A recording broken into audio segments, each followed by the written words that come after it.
So this week's topic of Amuna Mondays was the perils of quick judgments. And before I begin, the class is dedicated to a couple names, so please have them in mind. It's in honor of Lule Nishma for Yosef ben Devora, Gabrielle Masawi de Bat Sarah, Serene Bat Mazal, and Yehuda Lev ben Harav Pinkas Cohen. May all their neshamot have the ultimate aliyah. So the topic of the perils of quick judgments. The way I came up with this topic was actually surprising. It's funny. It was actually off of an Instagram video I was watching, and the way the video went was as follows. It was pretty much expressing the fact that people are quick to judge, and it gave a nice story. And the story was as follows. There was a little girl and her mom, and the little girl walks in the room with 2 apples in her hand, and the mother sees the apples, and the little girl's like, "Look, I have apples," type thing. And the mother was like, "Oh, can I have one?" And immediately the girl looked at the mom and then bit both apples, like took a bite from both. And it states the mom then was obviously like, "Whoa, no, why'd you do that? You don't do that." When someone asks, like, like rebuking the daughter and like teaching her a lesson. And it states immediately after, the daughter's response was, "No, I was biting both of them so I can give you the sweeter one." Obviously, that's so sweet, that's adorable. But when the parent and when the mother was quick to judge and just immediately saw the child eat both apples, it looked disrespectful, and attempted to begin disciplining her,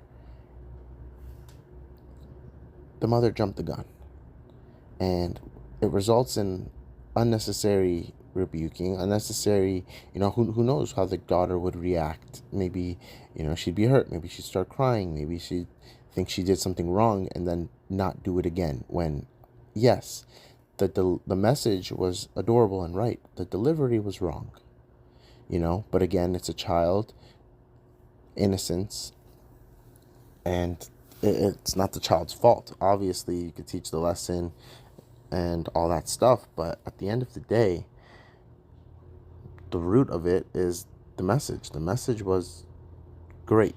It's simply teaching the fact of, do not jump the gun because you don't know what's lying ahead. And I really like that because it really connects to God.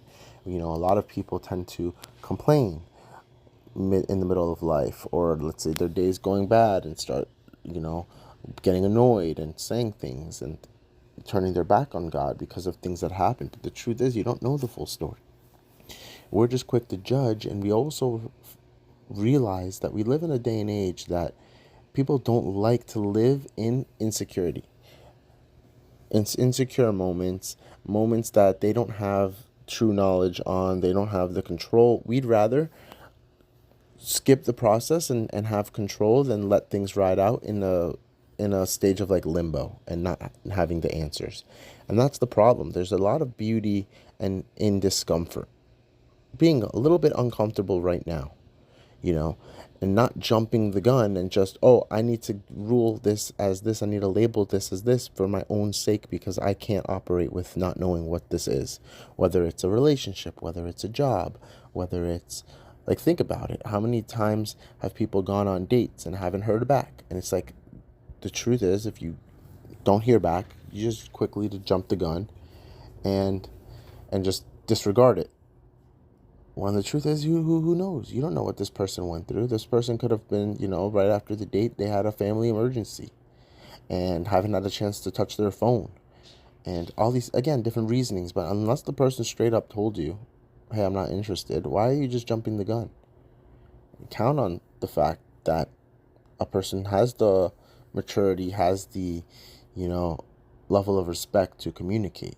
And if they didn't communicate, then it's not right to just jump to conclusions and draw a conclusion, because it's not helping anyone. It's not making anything better. It's just for your own sake of, I need to know where this stands. So if I'm not going to know, then I'm just going to create knowledge out of it. I'm just going to force myself to know. And that results in a lot of things just not going people's way. It's a lot of false realities. And I find that it's just better off just leave it up to God. Let things sit in a bit uncomfortable scenario. And we brought up the concept of, let's say, Bitcoin, for instance. Theoretically speaking, something that was completely worthless 20 years ago, had no value whatsoever, is now one of the most hottest commodities in this day and age. How in the world is that possible? Because there's no limit. There's no limit to God. Think about it. It's like God can't make, like, if God can't, like, in what world can God not make my day, I have a good day, but yet take something completely worthless and make it the most valuable currency in the world currently in sub 15 years? Like, think about it. Taking a grain of sand outside, and making it the most valuable currency. That's like, whoa, what the hell? But honestly, it's a reality. At some point, literally, that's what it was valued at.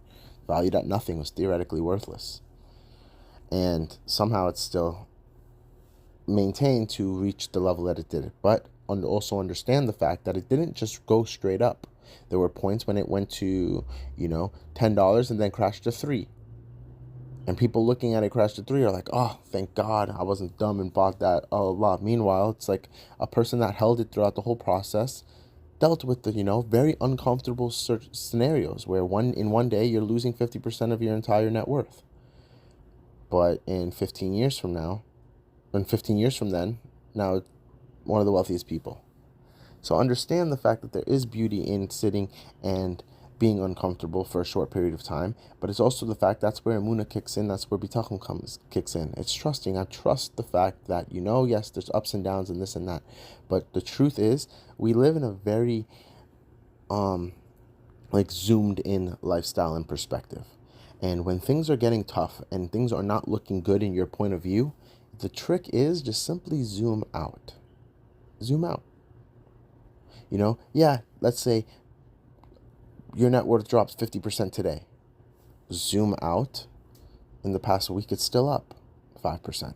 In the past month, it's still up. In the past 5 years, you're up 200%. So yes, right now is a tough scenario. But again, zoom out. Overall, you're still doing well. You're still alive.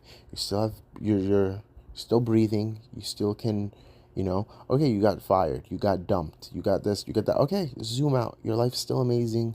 There's still amazing things that you can offer this world, and there's amazing things that you still will accomplish in this world. Yes, you're in a rough patch now, but that is normal. With every incline comes decline. With every decline, though, comes incline. So understand, it's just part of life. That's just how things go. And our goal is to see God in everything. We're going to see God in the beauties and see God in the struggles. That's the beauty of it. But at the end of the day, it's very important to zoom out. We live a very tunnel vision life on my life, my job, my income, my relationship, my goals, when it's bigger than just you. Zoom out. Overall, you're doing well. Are you a good person? Are you acknowledging God? Are you recognizing God in certain scenarios? Are you treating people respectfully? Are you being honest? Because there's no point of doing all these things, following quote-unquote mitzvot, while you're screwing people over in business, while you're, not being faithful. Like, no, there's human decency, and I think human decency comes first over everything. And you'll realize that that's exactly how Torah is aligned. There's fundamentals, and you can't build off of anything if the fundamentals are not good. And fundamentals of Judaism is kindness, is love, is care. That's the fundamentals. So if you're not carrying those things, obviously you're not going to connect to God. Obviously you're not going to trust God, because you don't trust something that you don't know. It's just how it goes. So I appreciate your time this week. And again, L'ulei Nishma for Yosef ben Devorah, Gabriel Masauda bat Sarah, Serene bat Mazal, and Yehuda Lev ben Rav Pinchas HaKohen. May all the Nishamot have the ultimate aliyah. Thank you.